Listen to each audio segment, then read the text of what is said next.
Hi മക്കളെ, നമ്മൾ ചാ പഠിച്ചല്ലേ മലയാളത്തില്. നീ ഇച്ഛ എങ്ങനെയാ പഠിക്കുന്നതെന്ന് നോക്കാം. ഒന്നുമില്ല, ചായ എഴുതാൻ പഠിച്ചു. ചായ നമ്മൾ എങ്ങനെയായിരുന്നു എഴുതുന്നത്? ഇങ്ങനെ ചായ എഴുതിയല്ലേ.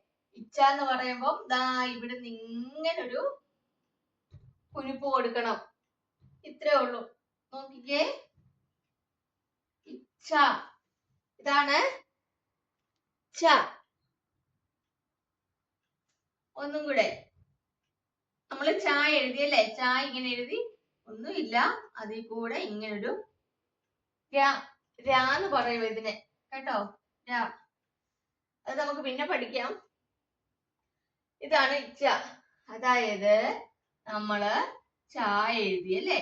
ചായ എഴുതി അത് അങ്ങനെ അതിൽ കൂടി കേറുമ്പ് വരച്ച് അകത്തോട്ട് കയറ്റി. ഇതാണ് ഇച്ഛ. മനസ്സിലായില്ലേ? ഇപ്പൊ എല്ലാരും സ്ലേറ്റും പെൻസിലും എടുത്തോ.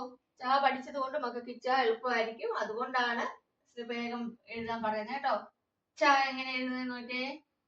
നമ്മള് ചായ എഴുതിയല്ലേ. ചായയുടെ ഈ ഒരു ലൈനിന്ന് ഇങ്ങനൊരു കർവ് വരച്ചു അല്ലേ. എന്നിട്ട് നമ്മൾ എന്ത് ചെയ്തു? അത് തൊട്ട് കയറ്റി. ച.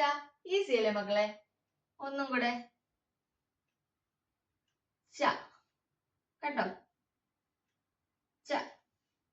എല്ലാവരും ഉറക്കെ പറഞ്ഞ് എഴുതണം കേട്ടോ. എന്തായി? സ്ലേറ്റ് പെൻസിലൊക്കെ എടുത്തോ? എഴുതിയോ? എങ്ങനെ എഴുതിയത് നിങ്ങള്? എങ്ങനെ എഴുതിയത്? ആദ്യം നമ്മള് ചായ എഴുതി. ചായ എഴുതാൻ എല്ലാരും പഠിച്ചല്ലോ അല്ലെ. ചായ എഴുതി. എന്നിട്ട് അതിൽ കൂടെ ഒരു കേവ് വരച്ച് അകത്തോട്ട് കയറ്റി. അപ്പൊ ഇതെന്തായി? ച. ച. ച. നമ്മൾ എന്തൊക്കെ പഠിച്ച്?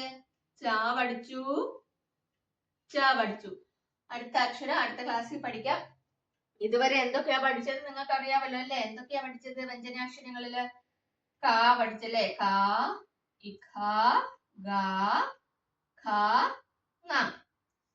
ഇപ്പൊ എന്ത് പഠിച്ചു? ച. ഇപ്പൊ പഠിച്ചത് എന്താ? ഇന്ന് പഠിച്ചത് എന്താ? ഇച്ഛ. ഇതാണ് ച, ഇച്ഛ. ഇനി അടുത്തത് ജായാണ്. അടുത്ത ക്ലാസ്സിൽ പഠിക്കാം. എല്ലാരും എഴുതി പഠിക്കണേ. അടുത്ത ക്ലാസ്സിൽ കാണാം. ബൈ.